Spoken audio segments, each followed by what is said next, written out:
A sleepy summary of Red Rising by Pierce Brown.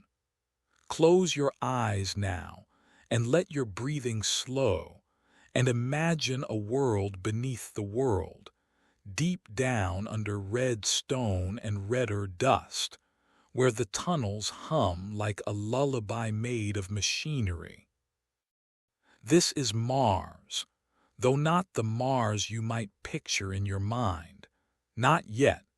This is Mars as it once was known to a boy named Darrow, a young man of the color red, who lived his whole life underground in a mining settlement called Lycos, believing with his whole heart that he and his people were the bravest, most important workers in all the worlds. They believed they were the pioneers. They believed that far above them, the surface of Mars was still a frozen, poisoned wasteland, and that every drop of sweat they spent hauling helium-3 out of the deep veins of rock was one more small stitch in the slow, patient work of making the red planet breathable, so that one day, generations and generations from now, their children's children's children might climb up out of the dark and stand beneath an open sky.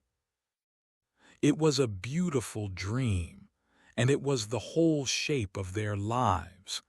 And it was, as you will soon hear, a lie so old and so deep that almost no one in the tunnels had ever thought to question it. Picture it slowly, the way sleep likes things pictured, not all at once, but drifting down layer by layer, like dust settling after a long day underground. Picture first the ceiling of rock so far above the tunnels that no lamp could ever reach it, and beneath that ceiling, threaded through the stone like veins through a leaf, the mining town of Lycos, all soft orange lanterns and long shadows, where children were born already knowing the sound of drills, and where lullabies were sung not about moons or stars, but about safe shafts and honest quotas. The people there, the Reds, wore their color the way you might wear a favorite blanket with pride, with a kind of stubborn, weary love for the only life they had ever been shown.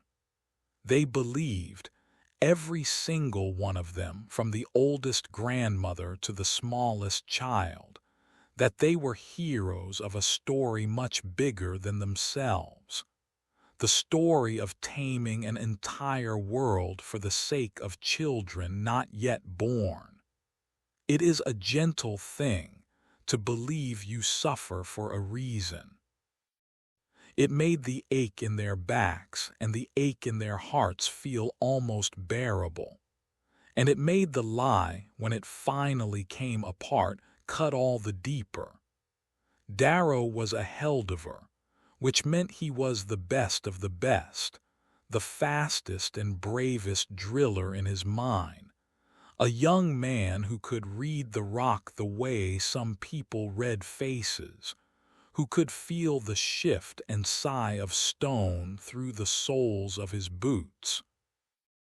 He wore his skill like a quiet pride, not a loud one, and beside him always was his wife, Io, a girl with a voice like a struck bell and a heart that could not, no matter how hard she tried, be talked into contentment. Io dreamed of more than tunnels. She dreamed of flowers, real ones, not the pale hydroponic sprouts allowed to the Reds, and she dreamed of songs that were not on the approved list.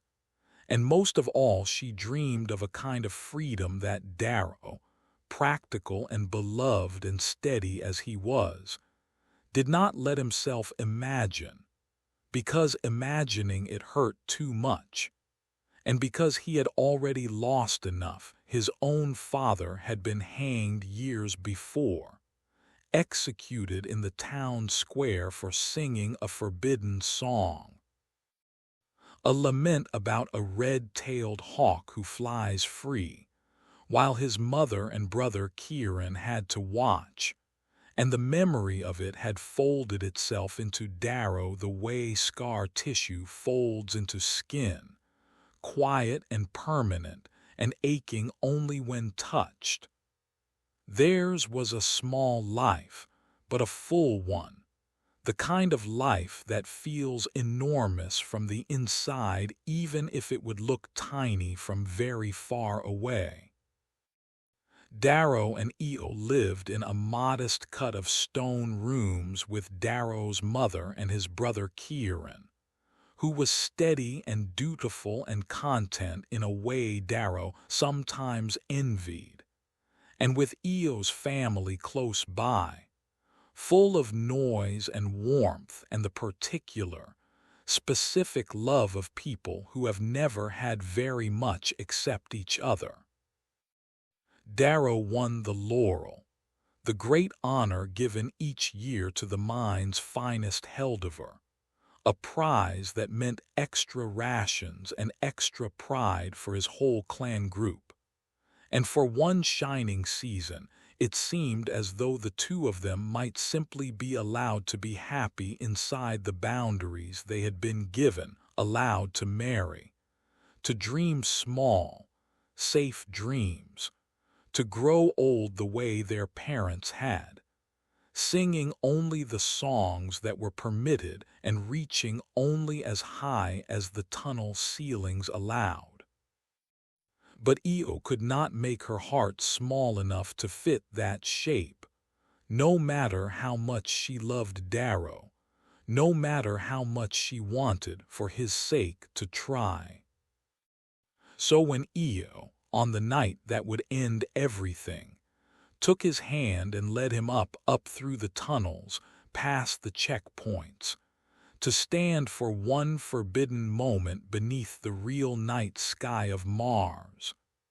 A sky the Reds were told was toxic, a sky they were never, ever supposed to see. Darrow went with her because he loved her, and because some small ember in him still remembered what it was to want something impossible. And beneath that sky, in that one stolen, glittering moment, Io did what her heart had always been aching to do. She sang. She sang the old forbidden song right out in the open, her voice rising up toward the stars like smoke, and Darrow, terrified, tried to quiet her, tried to pull her back down into the safety of silence, but you cannot put a bell back once it has been struck. The peacekeepers came. They were caught. And this, little one, is where the lullaby turns dark for a while, as lullabies about brave and broken things sometimes do, because Io was taken before the town and lashed for her defiance, and Darrow, forced by ancient and cruel custom to hold the whip himself so that a stranger's hand would not have to, did what he was told, weeping the whole while, because refusing would only mean a crueler punishment for them both. And it was not enough. It was never going to be enough. A short while later, for the crime of singing a song about freedom, Io was hanged, just as Darrow's father had been hanged, her body left to sway as a lesson to everyone who might someday dream of more than tunnels. There is no gentle way to tell this part, even in a sleepy story, so let it be told softly, and let it be told once. The whole town was made to watch, the way the whole town had once been made to watch Darrow's father, because grief displayed in public is a kind of lesson too, a warning stitched into memory so that it lasts longer than mere words ever could. Darrow stood in the crowd beside his mother and his brother, and he watched the girl he loved more than his own life become still, and something enormous and terrible opened up inside him in that moment, a hollowness shaped exactly like her, that no amount of tunnel work or laurel prizes or careful, obedient living would ever again be able to fill. Darrow did not survive that loss the way a person survives an ordinary grief. Something in him broke open, and something else, harder and stranger, began to grow in the broken place. He could not understand why Io had done it, why she had thrown away her whole life, their whole life together, their unborn future, for one song beneath one sky, until, folded inside her belongings, he found a letter she had left for him, a letter that finally explained the shape of her heart. She believed that Darrow was meant for more than mining, that he had the fire in him to change something, and she had chosen her death as a kind of spark, hoping it might light something greater in him, even if she could never live to see what that something was. It was a terrible gift to leave a grieving husband, and yet it worked exactly as she had hoped, because soon after, in his rage and hollowness, Darrow did something reckless. He sabotaged the mining works, an act of protest and self-destruction all tangled together, and for that he was arrested and sentenced to hang, just like his wife, just like his father before her. In the days between the hanging and the noose meant for his own neck, Darrow moved through the tunnels like a ghost, still deciding whether it wanted to haunt or to rest. He went back to the drills because there was nothing else to do with his hands, and his fellow miners watched him with the careful, sideways tenderness people offer someone who has lost too much too fast, not knowing what to say, offering only small kindnesses. An extra ration passed quietly across a table, a hand on the shoulder in the lift down to the shafts. But grief like his does not stay quiet forever. It curdles. It looks for somewhere to go.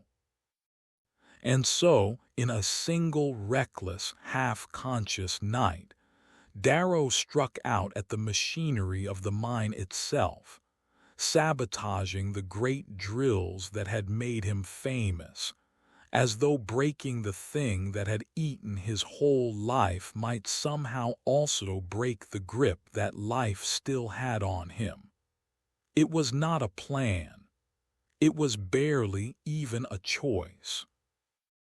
It was closer to a scream given the shape of an action, and it earned him exactly the sentence he had, in some hidden corner of himself, been hoping for all along. Death, the same noose, the same square where Io's body had swayed only days before. But death did not come for Darrow that night, not the way he expected. Instead, in the dark of his execution, hands reached for him, not the hands of peacekeepers, but of strangers, quiet and quick, who spirited him away from the gallows into a hidden world he had never known existed beneath the world he already knew. This was the beginning of his true unraveling and remaking, because these strangers belonged to a resistance movement called the Sons of Ares, led in that place by a grave and careful man named Dancer, working always in service of a mysterious, half-legendary figure known only as Ares, whom almost no one had ever seen with their own eyes. And it was here, in the hidden rooms of the sons of Ares, that Darrow learned the truth that would unmake every comfortable lie he had ever been told. Mars had been terraformed centuries ago. The surface was not poison. It had not been poison for a very, very long time. Above the tunnels, under real open sky, cities of glass and gold already existed, full of people living in luxury beyond imagining, and the Reds had been kept in the dark, literally, physically kept in the dark, not because the work of terraforming was unfinished, but because an entire society built on strict, brutal castes needed someone at the very bottom to dig and suffer, and die so that everyone above them could live in splendor. Color was destiny in this world.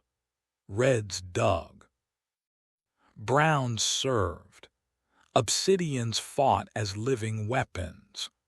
Golds ruled everything, glittering and cruel and beautiful, believing themselves to be the pinnacle of what a human being could become. And Darrow, this quiet Heldiver who had never known anything but tunnels, was asked by Ares and Dancer, and the whole secret resistance, to do something almost too strange to say aloud. To stop being red, at least on the outside, and become one of the very Golds who had built the lie that killed his wife and his father. To walk directly into the heart of the enemy. To rise as high as a person could rise in that shining false world. And from within it, to help tear the whole rotten structure down. Darrow did not say yes right away, because even grief does not entirely erase a person's good sense, and what was being asked of him was enormous.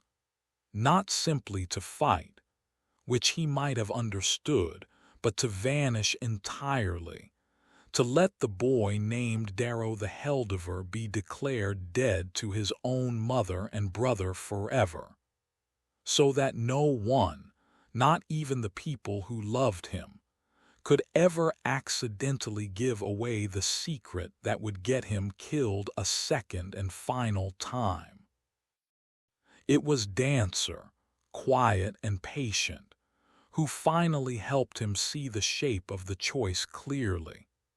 That Io had not died so that Darrow could simply grieve forever in the safety of the tunnels, but so that something might change, and that the only way anything would ever change was if someone was willing to walk directly into the golden heart of the lie and begin, however slowly, however dangerously, to unpick its threads from the inside. And so Darrow said yes, not because he was brave in the simple sense of the word, but because grief had already taken everything from him that could still be frightened of losing more.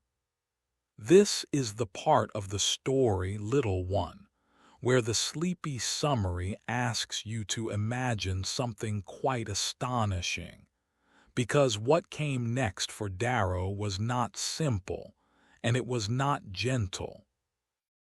In a hidden laboratory belonging to the Resistance, under the careful and often cruel hands of a broken, brilliant surgeon called Mickey, a man exiled from Gold society himself and full of his own private bitterness, Darrow's very body was unmade and remade. Bones were broken and regrown longer. His frame was reshaped, muscle by muscle, cell by cell, to match the impossible size and symmetry of a true gold. It was agony almost beyond telling, month after month of pain, the kind of pain that does not simply hurt the body but hollows out the mind as well. And Darrow endured it lying alone in tanks of fluid, drifting in and out of consciousness, sustained mostly by grief and fury, and the ghost of Eo's voice reminding him why he had agreed to this at all. When the physical transformation was finally, agonizingly complete, the harder work began, the work of becoming gold not just in body but in bearing, in speech, in the particular cold, effortless arrogance that golds wore like a second skin from the moment they were born. He had to learn their history, their politics, their dueling forms, their music, their disdain. He had to learn to carry himself as though the world had always bent around him, when every instinct in his red heart still ached to bow his head. It was, in its own way, its own kind of death and rebirth. A boy from the deep tunnels dying so that a very different young man, dressed in gold and lies, could rise in his place. There was a particular kind of loneliness in this remaking that the story lingers on gently, the way a lullaby lingers on a sad note before resolving it, because Darrow could tell almost no one who he truly was. His teachers among the sons of Ares, careful and thorough as they were, could not walk beside him once he stepped through the golden gates. From that moment forward, he would have to carry the whole enormous secret of himself entirely alone, surrounded every day by people who would kill him without a second thought if they ever learned the truth. He practiced golden vowels until his own true accent felt like a foreign language. He practiced golden cruelty, the small, careless cruelties that golds performed without even noticing they were cruel, until his stomach stopped turning at the sound of his own voice saying them. He learned to duel with a razor, that terrible, elegant weapon of the ruling class, until his hands no longer remembered the shape of a drill. And through all of it, night after night, he kept one small, secret thing entirely his own, the memory of Eo's voice, which he let himself hear only in the dark, only alone, a single thread of red left unspooled beneath everything gold. That new young man was given a name and a story. Darrow o' Andromedus, the secret, illegitimate son of a great Martian house, smuggled forward into gold society through the sponsorship of powerful people who did not know, or perhaps, in one crucial case, half suspected and chose not to ask, what he truly was underneath the golden mask. And so, still raw with grief, still carrying Eo like a stone in his chest, Darrow was sent to compete for entrance into the most important proving ground in all of gold society, the Institute, a brutal, sprawling trial by which the children of the ruling class were tested, broken down, and rebuilt into the leaders who would govern moons and fleets and armies for the rest of their long, augmented lives. The Institute did not begin gently. Before the great trial could even properly start, the young Golds gathered, hundreds of them, glittering and vicious and utterly certain of their own importance. For what was called the passage, a brutal opening test in which they had to fight, sometimes literally to the death, for a chance to be sorted into one of 12 great houses named for old, old gods. It was here, in that first storm of chaos and violence, that Darrow's new life collided instantly and irreversibly with tragedy. In the scramble and terror of that first test, Darrow found himself forced into a fight he never wanted, and in defending himself, he killed a boy named Julian, the beloved, gentle younger brother of a golden, magnetic young man called Cassius Obellona. Darrow had not meant in his heart to make an enemy that day. He had only meant to survive, but grief and fury do not care about intentions. And from that single, terrible moment Cassius, though he did not yet know Darrow's secret, became bound to him by a debt of blood that would follow them both through everything that came after, a shadow trailing every act of friendship they later, almost helplessly, built between them. And yet, strange as it may sound for a sleepy story, friendship did grow between them anyway, at least for a time, because that is the peculiar cruelty of the Institute. It throws people together in fear and exhaustion and shared purpose. And sometimes what grows in that soil is real, even when it is built on ground as unstable as a hidden killing.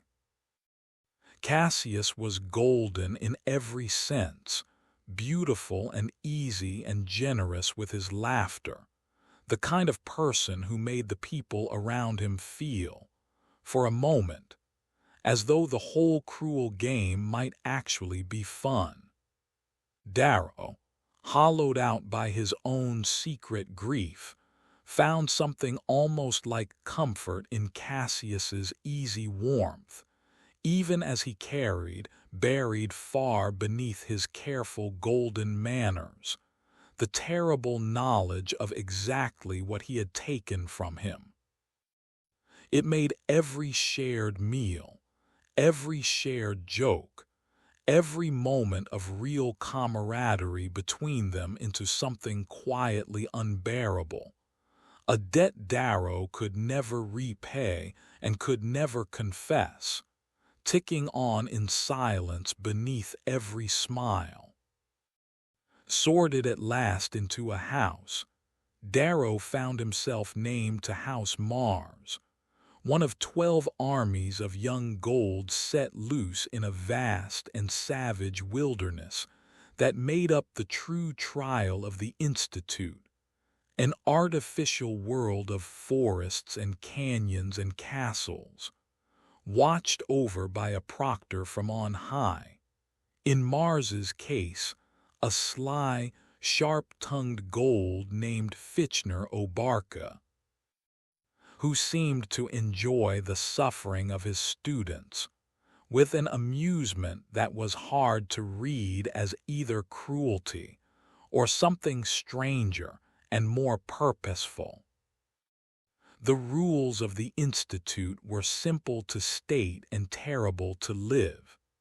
Each house was to survive, to grow, to conquer, capturing students of rival houses and branding them as slaves, forcing them to serve, until one house's proctor and one house's banner rose above all the others as primus, first among the young Golds soon to inherit an entire solar system.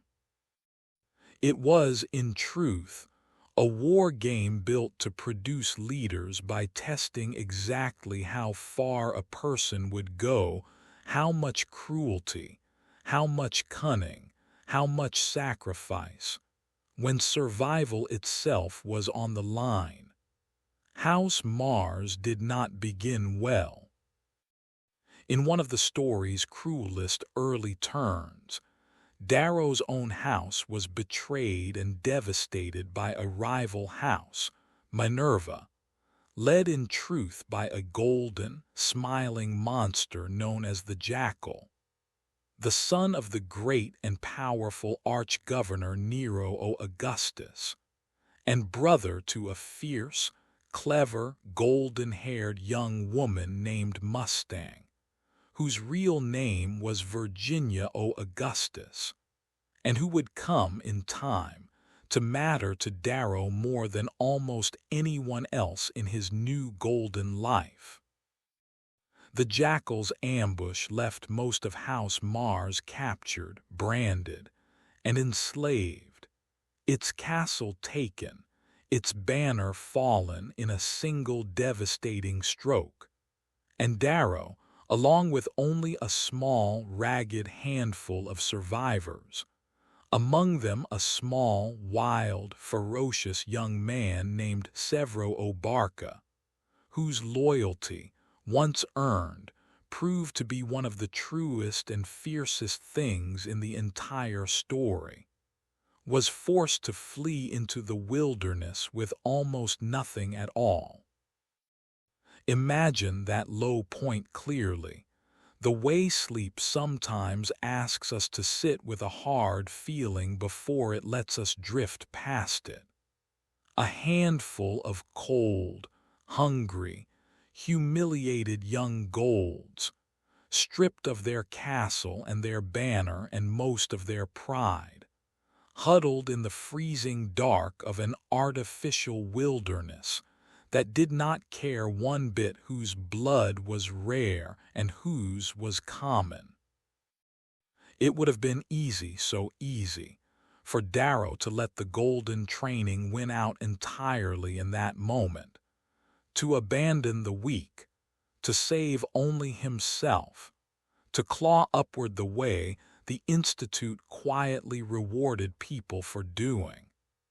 Instead, something older than his golden lessons rose up in him, something that had been shaped long before Mickey's tanks and dancers' teachings, shaped instead in the tunnels of Lycos, where a Heldiver's whole worth was measured by whether the people behind him made it home.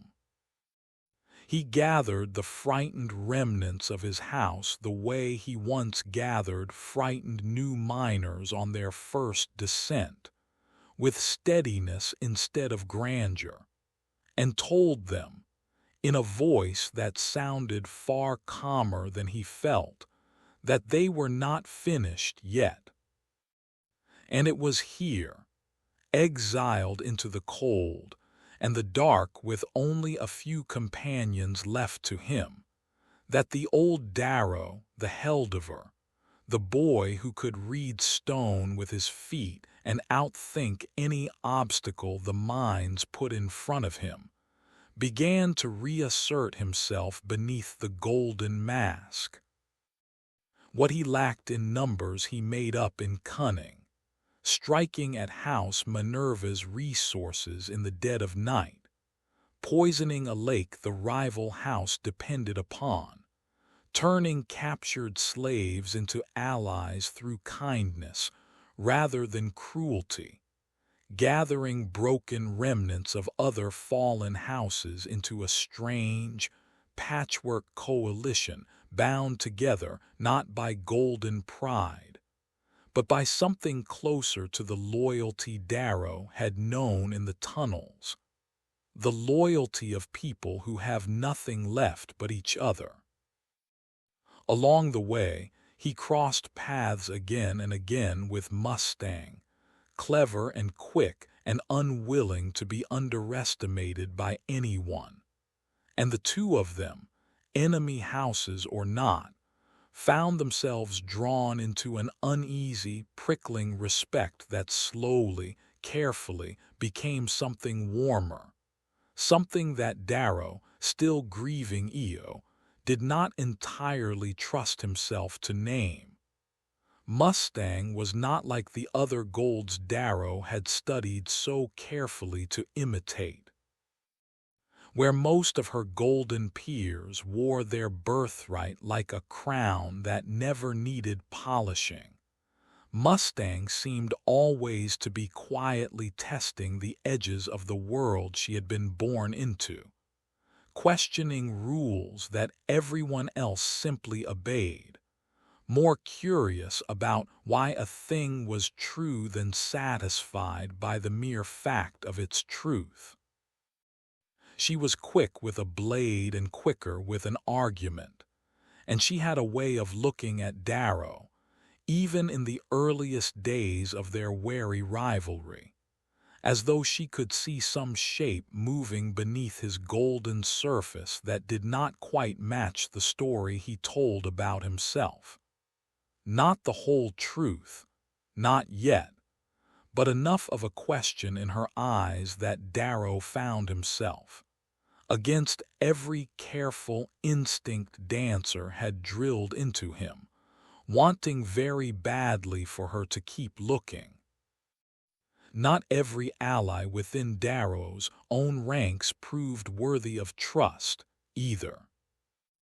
A brutal young gold named Titus, given command in Darrow's absence, ruled the remnants of House Mars through fear and violence. And when Darrow discovered Titus's cruelty toward a captured slave girl, an act of violence Darrow would not, allow to stand, no matter what golden custom said about the treatment of the branded and conquered, and something old and immovable rose up in him at the sight of it. The same fierce protectiveness that had once made him hold the whip for Io and hate himself for every second of it. He challenged Titus outright, and in a duel that could easily have ended his whole secret mission in a single misstep. He killed him, and in doing so reclaimed leadership of House Mars not through inherited golden right, but through the same fierce, protective code that had once made him a Heldiver worth following in the dark. It was not a clean victory, nor a proud one, and it did not feel to Darrow like the golden triumphs he had been trained to expect.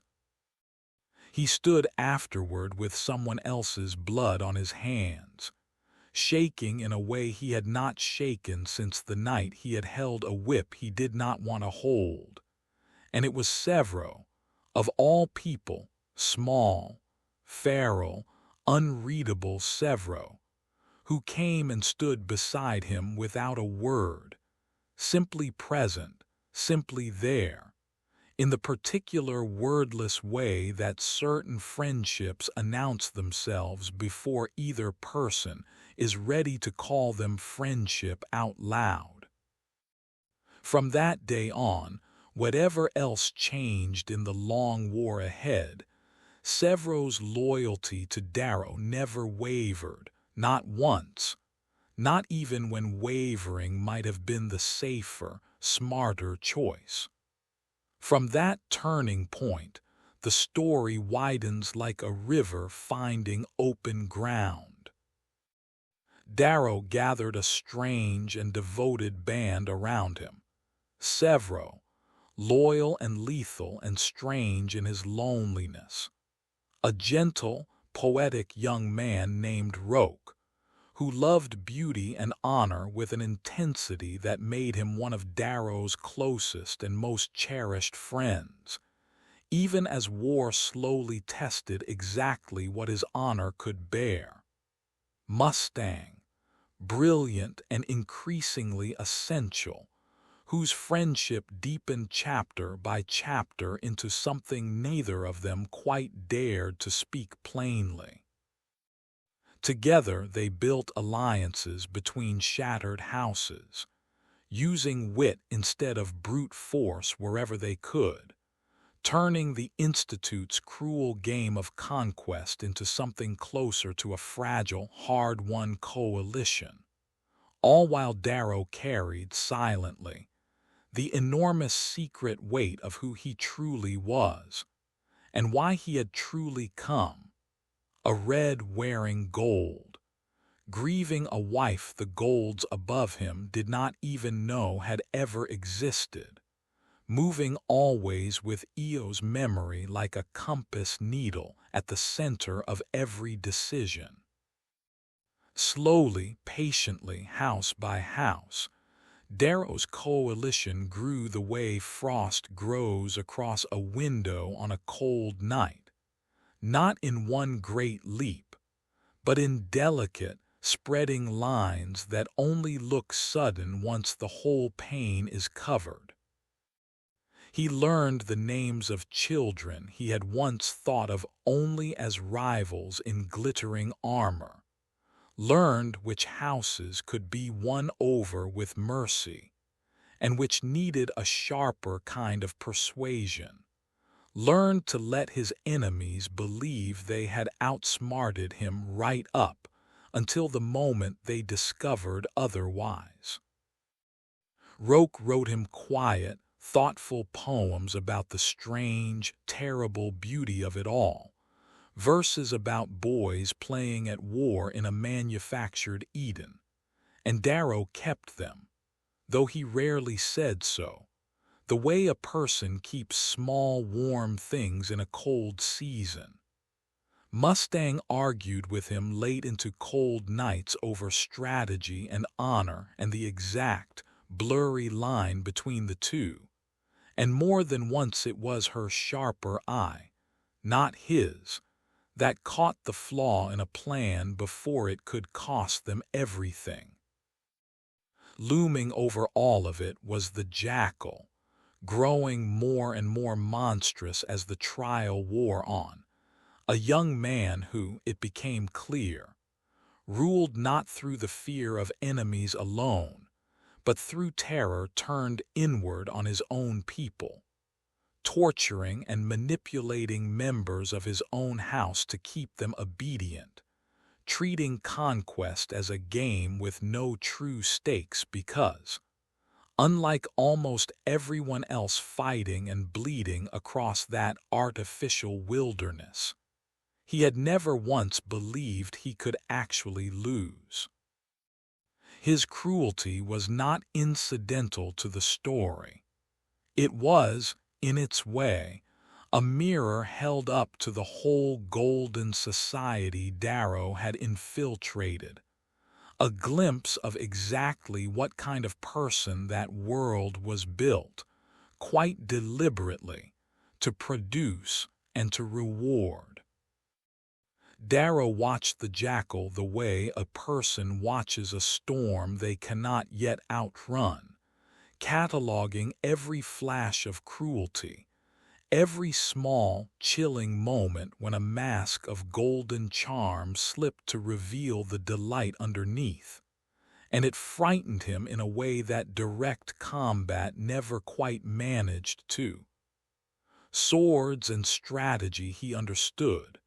He had learned them, drilled them, made them part of his golden armor. But the particular hunger in the jackal's eyes, the sense that suffering itself was the true prize being collected, reminded Darrow of nothing so much as the peacekeepers who had made him hold the whip that ended Eo's back before it ended her life. A proof, if he had needed any more of it, that the rot he had come to fight went far deeper than any single house or any single game. As the great trial of the Institute wound toward its close, the surviving houses converged at last for a final, sprawling confrontation. Banners and armies and shattered alliances crashing together in the manufactured wilderness one last time. And it was here that Darrow's true gift revealed itself fully. Not simply strength, though he had grown plenty strong, and not simply cunning, though his cunning had already reshaped the whole shape of the game, but something rarer among the golds around him. The instinct to lead people rather than merely command them, to build loyalty instead of merely demanding it.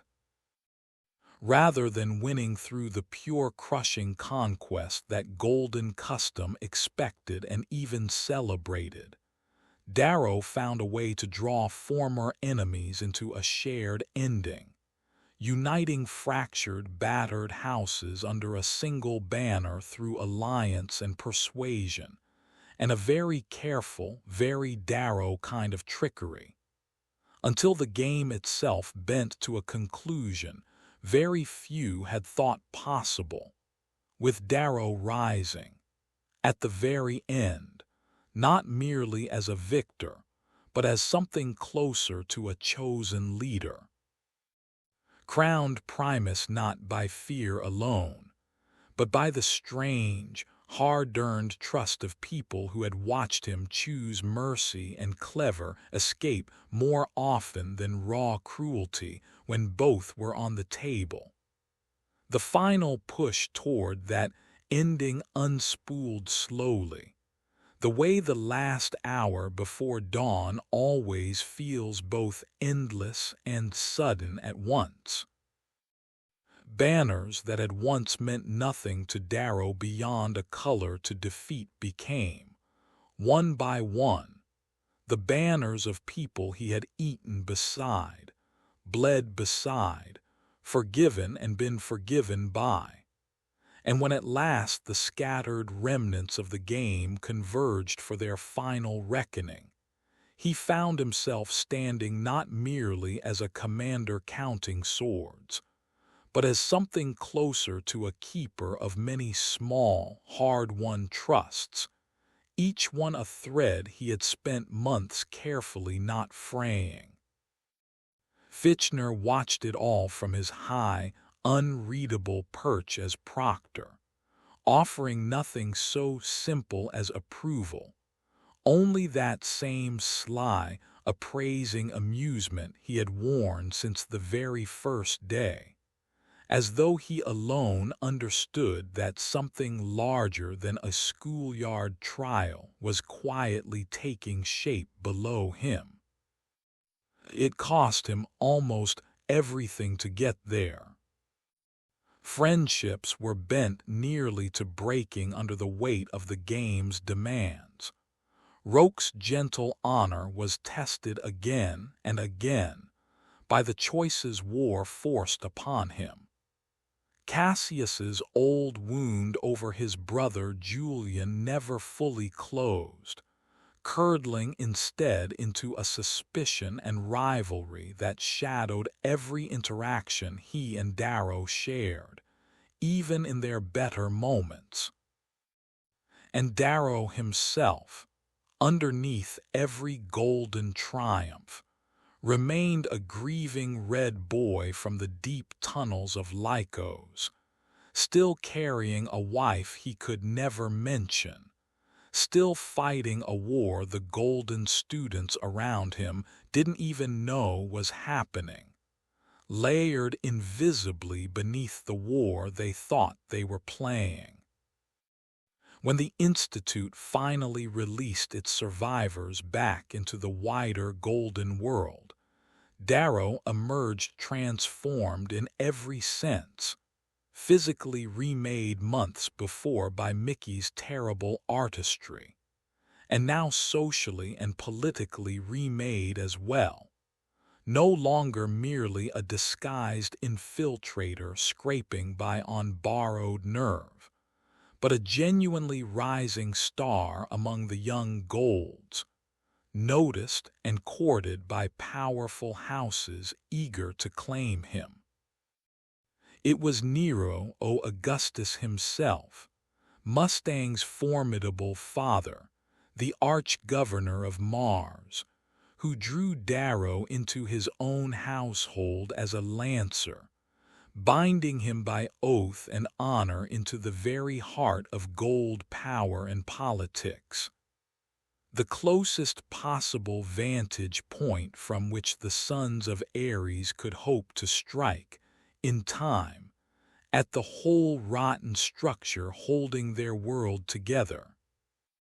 And so the story that began in the dark, underground, with a Heldiver and his song-loving wife beneath a false and forbidden sky, closes its first long chapter not with rest, little one, but with a new and heavier kind of beginning.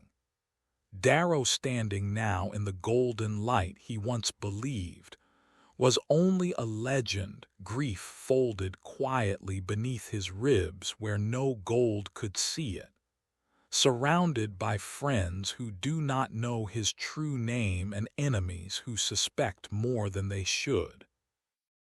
Poised at the very edge of a much larger war, he has only just begun to fight.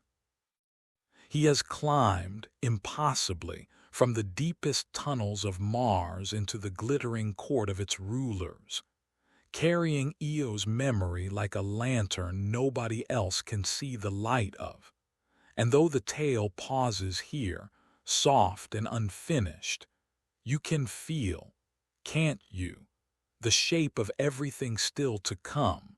More trials, more betrayals, more battles fought in ballrooms as fiercely as any fought with blades.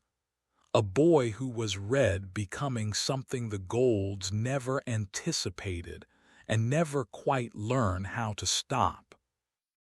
There is a particular quiet that settles over a story at a moment like this, the hush right before sleep finally, fully arrives, and it is worth sitting in that quiet for one more breath before letting go.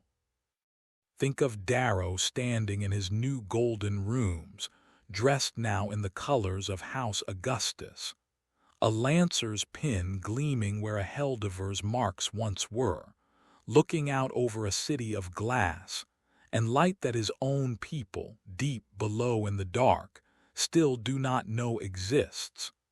Think of Mustang somewhere nearby, sharper and warmer than any gold Darrow was ever taught to expect, watching him with that same curious, searching look, still not quite certain what she is seeing, only certain that she wants to keep looking.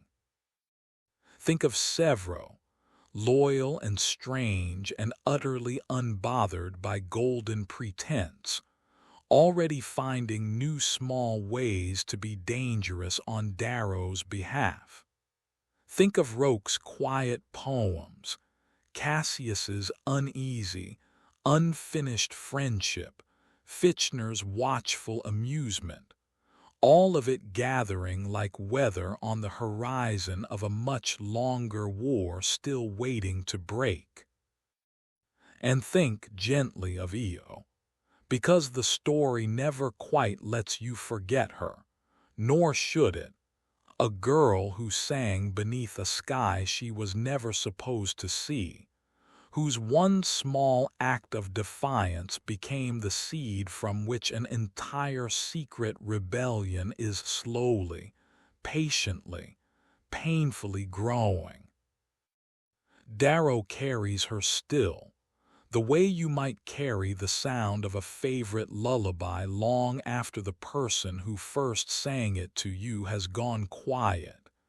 And it is that carrying, more than any golden title or any battlefield triumph, that keeps him who he truly is underneath every disguise the story asks him to wear.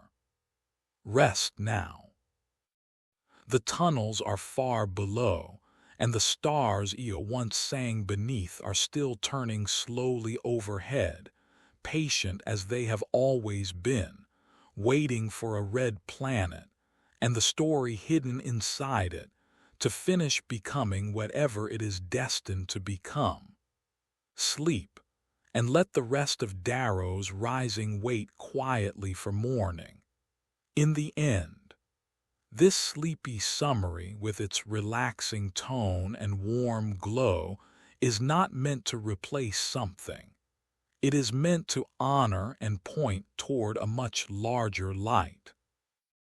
It is offered with care, and with the genuine hope that something in tonight's listening finds its way into you as an invitation. The whole book is waiting. The real depth lives there, in every word they chose and every story they told and every quiet idea they let breathe across a full page. Let this be the beginning of something you carry forward in the light of an ordinary tomorrow. And if this lamp has helped you in some way, a light keeps it burning for someone else who might need it too.